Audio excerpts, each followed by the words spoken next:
Have you ever stopped to think about where all the oomph in the world comes from? I mean, the energy that makes a cheetah sprint across the savannah, a whale dive deep into the ocean, or even a tiny seed sprout from the ground. It's all connected. Every living thing, from the smallest bacterium to the biggest blue whale, needs energy to live, grow, and move. It's the fuel for life itself. This movement of energy is what we call energy flow, one of the most fundamental and coolest processes on our planet. It's a giant, invisible river of power that connects everything. Your body needs energy to run, jump, and even just to think. You get that energy from the food you eat. But where did that food get its energy? If you ate a salad, the lettuce got its energy from the sun. If you ate a hamburger, the cow got its energy from eating grass, which, you guessed it, got its energy from the sun, like a giant chain reaction. Understanding this flow is like a backstage pass. It's a beautifully organized system that keeps our planet humming. It all starts with a star, 93 million miles away, our sun. A gigantic nuclear furnace blasting out energy as light and heat, showering Earth and igniting the engine of life. So, how does the sun's energy get turned into something life can use? Plants, algae, and some bacteria. We call these organisms producers, the incredible chefs of the natural world. They perform photosynthesis, science that feels like magic. Plants take in sunlight, water from the soil, and carbon dioxide from the air, and use them to make oxygen and sugar, stored chemical energy. Sunlight's energy becomes sugar, the plant's food. That sugar lets the plant grow taller, produce leaves, flowers, and fruits. Energy for all the plant's activities. A redwood is built from air, water, and sunlight.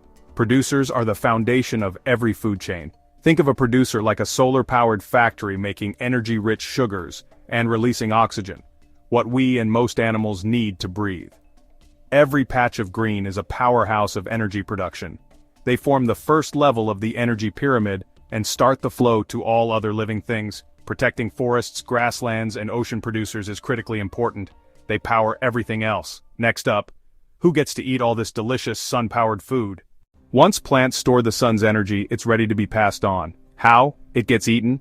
Primary consumers, herbivores, are the plant eaters. Think deer, bison, caterpillars, rabbits, all powered by plants.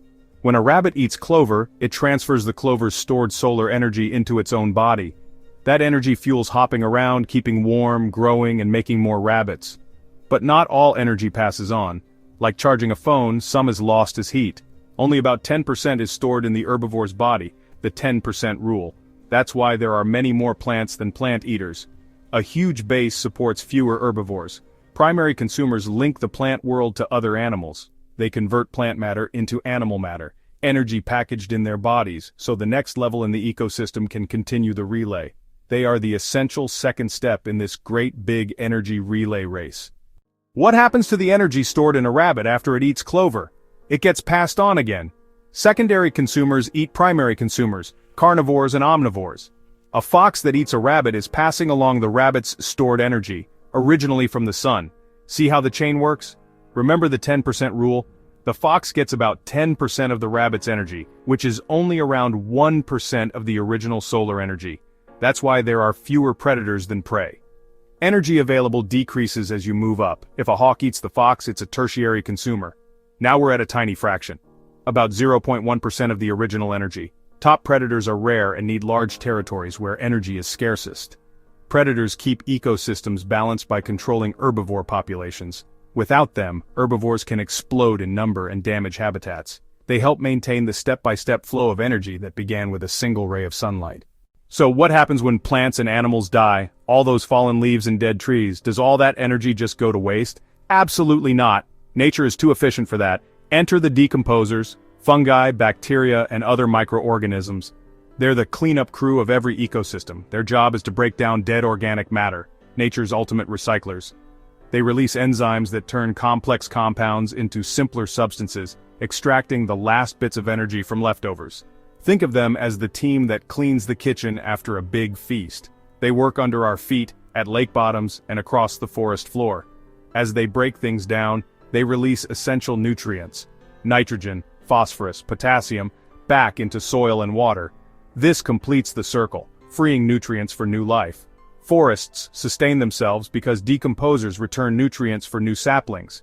Decomposers keep energy flowing and nutrients cycling, the quiet workers of life. They let the story of life continue generation after generation. Let's see energy flow in a few places around our planet. In forests, sunlight powers tall trees, understory plants and mosses. Deer eat leaves, wolves and mountain lions move energy up, fungi and bacteria return nutrients. Underwater, phytoplankton capture sunlight, zooplankton and fish pass it on, and apex predators hunt. The rest sinks to decomposers below. On savannas, vast grasses feed herds, predators hunt, scavengers and soil life recycle, enriching the earth for new grass. Different species, same principle. Energy flows one way, sun to producers to consumers to decomposers. But nature is a web, not a single chain. A fox eats more than rabbits, mice, squirrels, even berries, and rabbits are prey for hawks, owls and coyotes. This complexity makes ecosystems resilient if one food source declines. Remove a species and the web shifts. Populations can boom or starve, weakening the flow of energy. Why does this matter? Because it's the foundation of everything, including us. All our food is part of this flow. Producers, livestock and fish depend on energy transfer. When we disrupt producers, we reduce energy for entire food webs. Protecting flows protects our resources. The same energy that powers a lion powers us. We're part of nature, not apart from it. Ensure plants photosynthesize, consumers thrive, and decomposers recycle. For a healthy planet and our future, it all comes down to energy. Consider that.